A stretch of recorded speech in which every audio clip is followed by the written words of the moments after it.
বিভিন্ন জায়গা থেকে টাকা পয়সা উঠায়া এবং আগামী 5 বছর আবার এই ঋণ নিয়ে কোনো ধরনের কোনো খোঁজখবর থাকে না। জনগণের টাকা নিয়ে এই বিলাসিতা বন্ধ করতে হবে এবং ঋণ খেলাপিদেরকে ঋণ খেলাপি বলতে হবে। আমরা লজ্জা পাই একই সংসদ একসাথে শেয়ার করার জন্য, কারণ তারা জনগণের টাকা মেরে, যারা জনগণের টাকা ব্যাংক থেকে তুলে নিয়ে ঋণ খেলাপি হয়ে আবার জনগণের প্রতিনিধিত্ব করতে আসে, এই ঋণ খেলাপিদেরকে শাস্তির আওতায় আনতে হবে।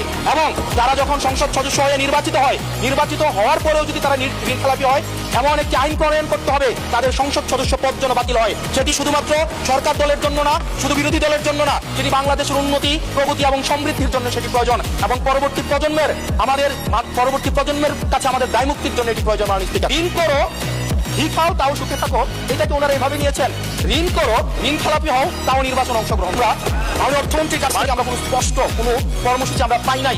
কিভাবে ব্যাংকগুলোকে যেভাবে দলীয়করণ করা হয়েছে, ব্যাংকগুলোকে দীর্ঘ 17 বছর ধরে ব্যাংকের টাকা ঋণের নামে যেভাবে বিদেশে পাচার করা হয়েছে, সেই পাচারকৃত টাকাকে কিভাবে উদ্ধার করা হবে, সেটার কিন্তু সুস্পষ্ট আমরা কোনো পলিসি পাই না মানুষ থেকে।